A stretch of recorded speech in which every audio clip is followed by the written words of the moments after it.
Mesdames, Mesdemoiselles et Messieurs, bonsoir. Il y a quelques semaines de cela, le prix du kilogramme de l'anacarde a été officiellement annoncé par le gouvernement ivoirien. Comme chaque année, une équipe du Conseil du coton et de l'anacarde sillonne toutes les grosses zones de production afin de sensibiliser tous nos braves paysans aux bonnes pratiques agricoles. Notre équipe de reportage était sur le terrain. Suivons ensemble, on se retrouve juste après. En Côte d'Ivoire, le prix Borchamp du kilogramme de noix de cajou a été fixé à 275 francs CFA pour le compte de la nouvelle campagne de commercialisation de 2024. C'est ce qu'a révélé Kobenon Kwasi Adjumani, ministre d'État de l'Agriculture, du Développement rural et des productions vivrières le 21 février dernier. L'on note une baisse de 40 francs CFA par rapport au prix en vigueur l'année dernière, soit 315 francs CFA. Pour faire une bonne campagne, le Conseil du coton et de l'anacarde, en collaboration avec l'Organisation interprofessionnelle agricole Anarcarde, OIA Anarcarde, accompagné des chercheurs de l'université Lorugnon Guédé de Daloa et des experts de l'ANADER, a initié une mission de sensibilisation des acteurs sur l'amélioration et la préservation de la qualité de la noix brute de cajou. Des équipes ont été déployées sur toutes les zones de production afin d'informer, sensibiliser et impliquer étroitement les acteurs de la filière anarcarde dans la gestion de la qualité des noix brutes de cajou. Sur la période du 19 au 24 février 2024, le Conseil du coton et de l'anacarde, en collaboration avec l'OIA Anacarde, a organisé une mission de sensibilisation sur la qualité et également le lancement des travaux des comités régionaux d'éveil. Cette mission s'est réalisée dans l'ensemble des zones de production. Au total, 6 équipes tournent dans toutes les régions de production pour pouvoir véhiculer le message du Conseil du coton et de l'anacarde. Ce message porte sur 2 grands volets. Le premier volet porte sur les dispositions de la commercialisation durant cette campagne et ces dispositions pratiques qui doivent être mises en œuvre par l'ensemble des acteurs pour un meilleur déroulement de la campagne et pour que les objectifs soient atteints. Le deuxième volet de ce message, c'est surtout la qualité. Vous savez que la Côte d'Ivoire est le premier producteur de noix brutes de cajou et 3e transformateur mondial de noix de cajou. Depuis la réforme jusqu'à ce jour, la production a augmenté. Nous sommes passés de 500 000 tonnes en 2013 à plus de 1 250 000 tonnes en 2023. Aujourd'hui, le principal défi que nous avons, c'est d'améliorer la qualité pour que nous puissions mettre sur le marché des produits de bonne qualité et aussi mettre à la disposition de notre industrie naissante des produits de qualité. Je m'engage pour une production propre des noix de cajou, bien séchées et bien triées pour un meilleur prix. Tel est le slogan inscrit sur les t-shirts arborés fièrement par les producteurs. À l'étape de Bako, sous-préfecture d'Odiéné, en présence du corps préfectoral, Akenogbe Edouard, représentant le directeur général du Conseil du coton et de l'anacarde, Dr Adama Koulibaly, a livré un message d'encouragement et d'exhortation pour une campagne réussie. Par la suite, les experts et chercheurs ont enseigné les bonnes pratiques agricoles à l'aide de fiches techniques et d'actions pratiques aux producteurs. Quand le producteur vient, lui, c'est juste la production qui l'intéresse. Il ne cherche pas à voir est-ce que les plants sont malades ou pas malades. Il y a des maladies comme, je prends le cas comme la gomose. Quand cette maladie est présente dans ton champ, il vaut mieux battre le pied. Interdit même aussi, même les bœufs à traîner dans les parcelles parce que s'ils sont responsables de beaucoup de ces maladies, la propagation de ces maladies. Et c'est comme ça qu'on perd la qualité. Les différents acteurs, producteurs, acheteurs, ont compris la nécessité de mettre en pratique ces méthodes divulguées. Avec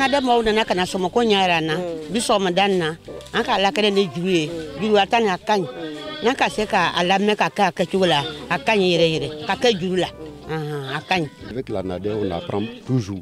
C'est dans l'application qu'il y a un problème. Voilà. Par exemple, quand vous dites le dégrainage, par exemple, nous on n'utilise pas les fils. Maintenant, là, on nous dit d'utiliser les fils. Il y a d'autres qui vont prendre beaucoup de temps prendre 1-2 ans avant d'appliquer. Moi, en tout cas, à mon niveau, moi, je sais que c'est comme ça, moi, je vais faire maintenant. Parce que depuis que j'ai commencé à balayer mon champ 2-3 fois par an, ces parcelles, en tout cas, que j'ai réussi à faire 2-3 fois, en tout cas, je n'ai pas de problème de production. Mais puisque mon champ est devenu un peu grand, j'ai à peu près 14 hectares, donc c'est pas facile de nettoyer tout 2-3 fois. Mais le côté en tout cas que j'ai fait 2-3 fois, en tout cas là, il n'y a pas de problème. En fait, c'est la seule source de revenus qu'on a. Voilà. Donc, en plus de ça, on fait le coton. Mais les deux plans, disons, les deux revenus se complètent. Voilà. Il y a des années, vous pouvez faire un demi-hectare de coton, ça ne peut pas, en tout cas, venir à vos besoins. Donc il faut forcément l'ANACAM. Voilà. À l'époque, on ne gagnait pas les bons acheteurs dans nos villages. D'abord, premièrement, il n'y avait pas bonne route, Bako du Tchigbela. Mais aujourd'hui, Dieu merci, on peut remercier le président de la République parce qu'il a fait la route aujourd'hui. On peut faire chargement à Tchigbela. Ce qui est sûr, ce n'est pas goudron, mais la route est bonne. Franchement, il y a des voleurs qui venaient charger nous en cas de Tchigbela. On n'a qu'à peser, on va envoyer l'argent. Nous, l'argent qui est resté dedans, ça vaut 35 millions. La personne n'a pas venu avec nous l'argent. C'est ça qui nous a eu peur, personnellement. Parce que ce qui est passé là, à cause des conseils là, Inch'Allah, ça va nous trouver encore. Oui, grâce à l'appui technique des conseillers de l'ANADER qui nous rendent visite à chaque moment. Donc, dès qu'on met en pratique ces conseils-là, on voit le résultat. Les difficultés auxquelles nous sommes confrontés, c'est la plupart du temps, c'est au niveau de l'achat. Non-respect du prix.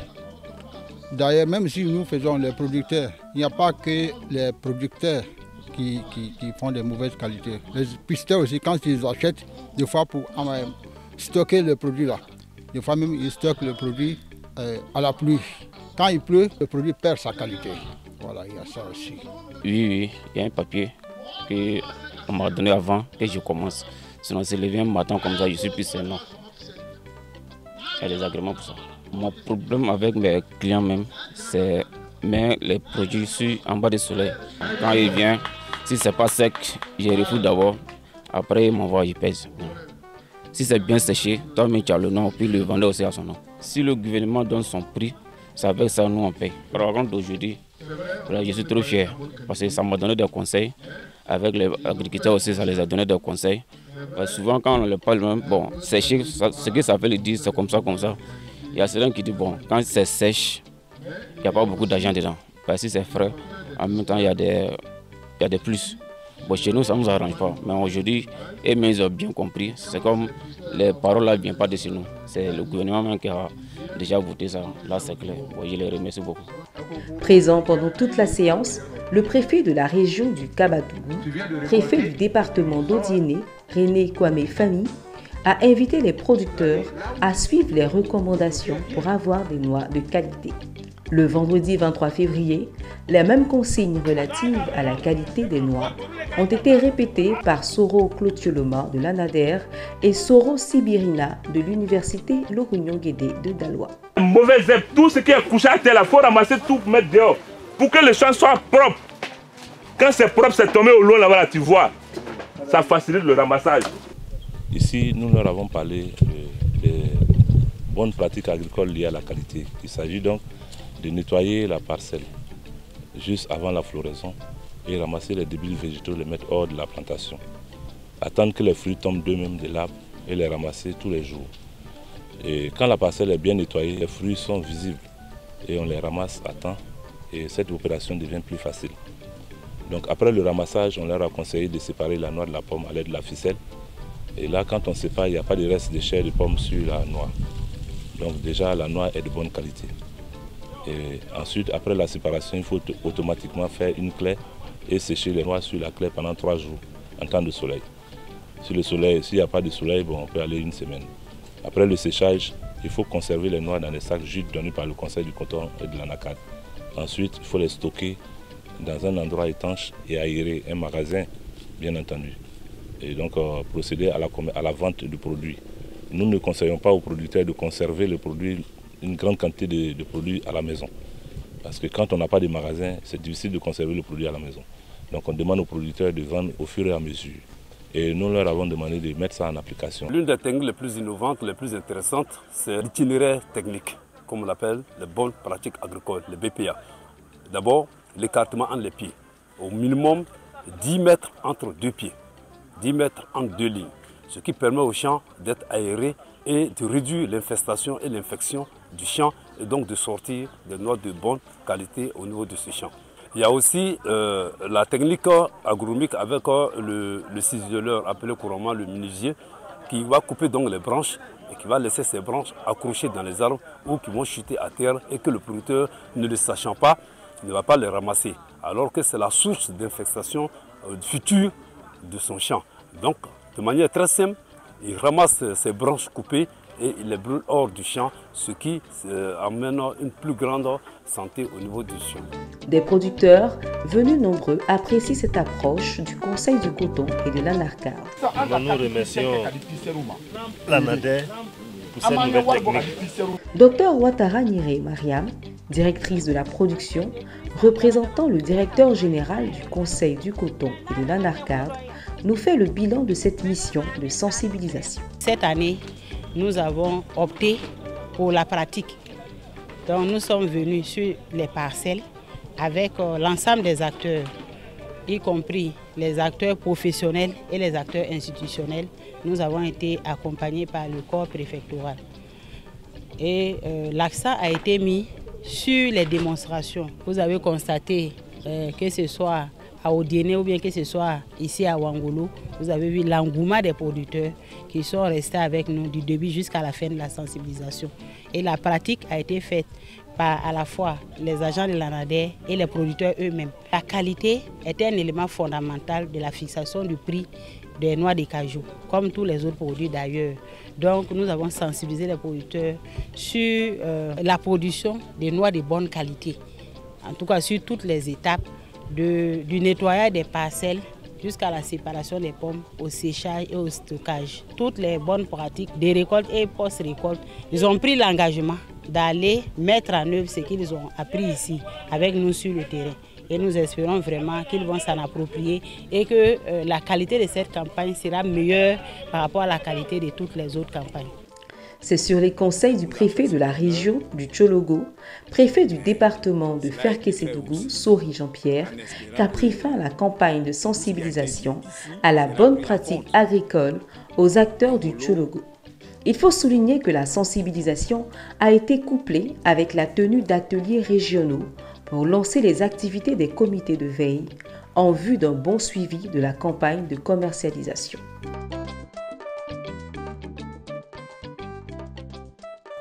Bonne campagne à tous.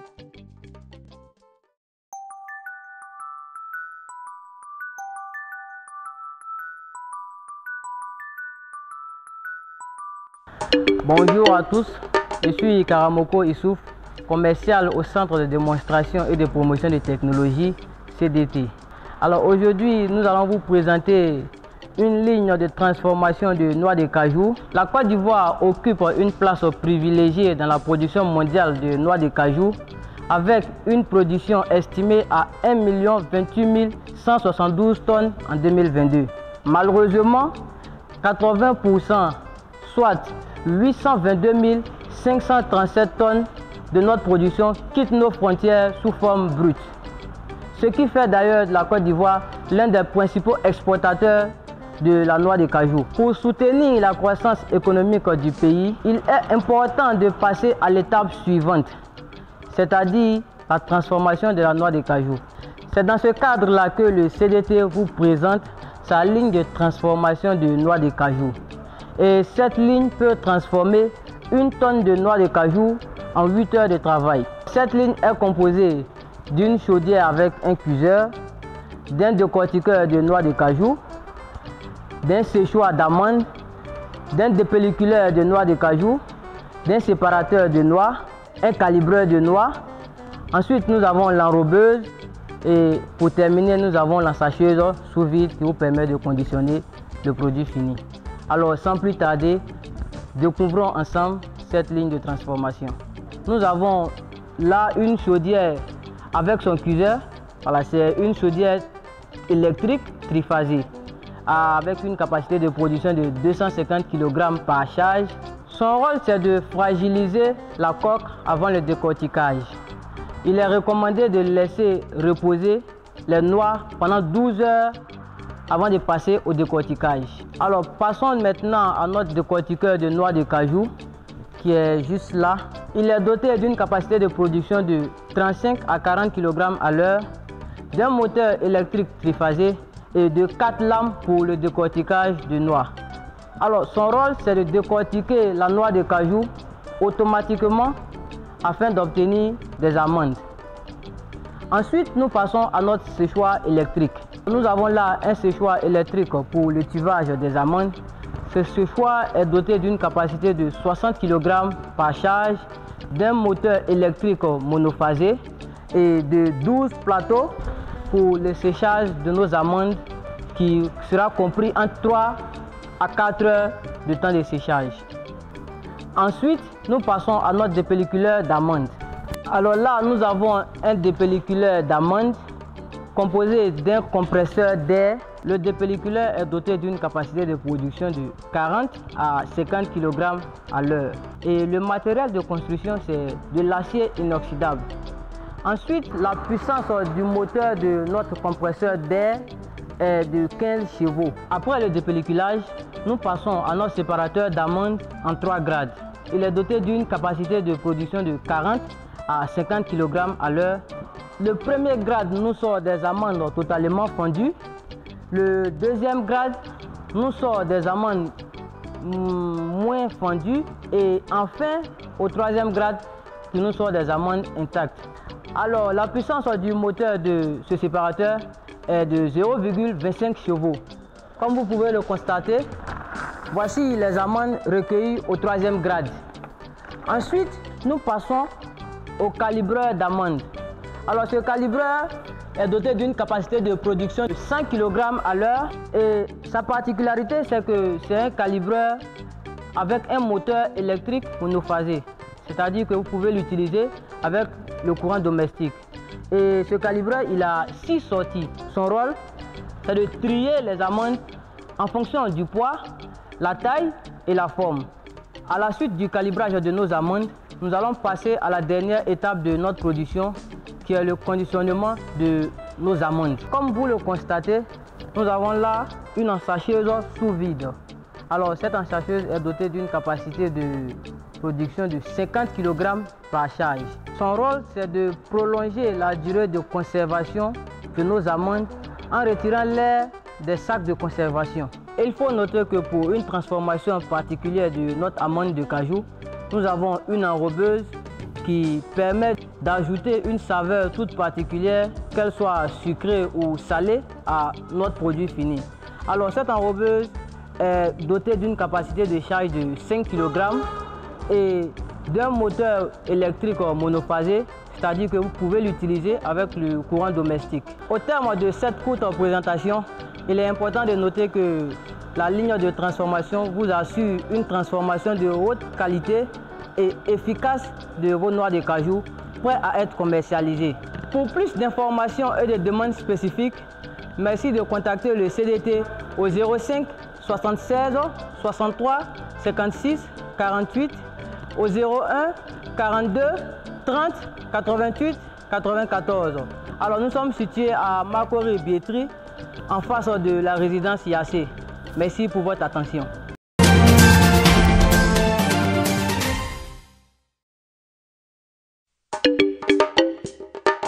Enfin, les femmes de Sori-Bouafla sont soulagées.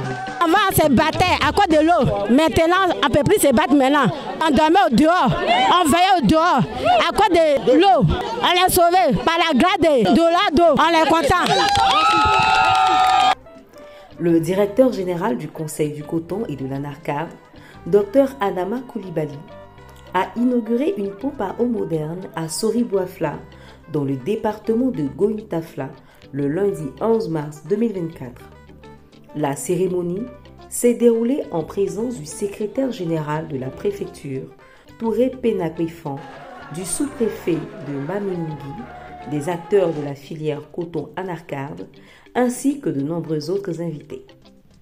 Ce projet est entièrement financé à hauteur de 13,5 millions de francs CFA par Dorado Ivory, la plus grande entreprise de transformation d'anacarde au monde, située près de la ville de Toumoudi. Cette action salutaire vise à fournir de l'eau potable au village de Soriwafla, peuplé d'environ 1500 habitants, selon les donateurs. We find out only a duty but privilege to uplift and empower our commitments. Nous ne le considérons pas comme un devoir, mais plutôt comme un privilège de contribuer à l'élévation et à l'autonomisation de nos communautés. Water is the source of life. L'eau est la source de la vie. Has long been a scarce resource for many in Zenula and beyond. Et ça a été une ressource rare pour les nombreux habitants de Zenula et de ses environs. Today, aujourd'hui, as we unveil this water project, en inaugurant ce forage d'eau, we not only address the immediate needs of our people, nous répondons non seulement aux besoins immédiats de la population de Zenula, but also saw the seeds of brighter future, mais nous semons également les graines d'un avenir plus radieux, filled with abundance and opportunity, rempli d'abondance et d'opportunités. Le parrain de cette cérémonie, Dr Adama Koulibaly, directeur général du Conseil du coton et de l'anacarde, a remercié le donateur et a exhorté les populations à prendre soin de cette infrastructure. Cette infrastructure est un outil pour la cohésion dans le village qui permet donc aux uns et aux autres de préserver leur dignité, leur santé, leur bien-être. Vous comprenez que c'est un grand moment et quand nous savons que c'est une zone de production d'anacarde et aussi de coton, nous sommes très heureux pour nos acteurs, les producteurs qui accèdent grâce à un opérateur de la filière au bien-être à travers donc cette infrastructure qui offre de l'eau potable. Le secrétaire général de la préfecture du département de Goïtafla, Touré Pénakwefan, a estimé que ce don est un grand soulagement pour les populations. Nous sommes conscients que l'État ne peut pas tout faire seul. Et le moment était bienvenu pour ces populations de recevoir Dorado ici pour pouvoir bénéficier de ce joyau qui, je le sais, va contribuer à baisser la souffrance de nos populations.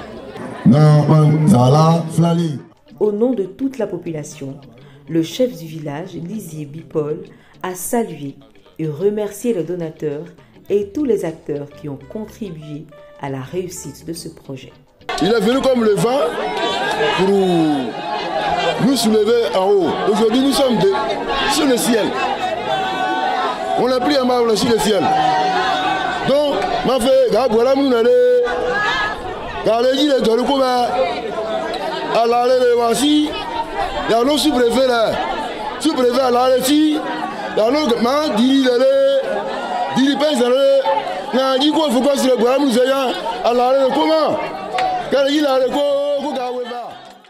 il faut noter que ce projet fait partie du souhait de Dorado Ivory de préserver la durabilité de l'engagement communautaire. La capacité de traitement d'eau de cette pompe est de 1000 litres par heure. C'est dans une liesse totale qu'a pris fin cette cérémonie.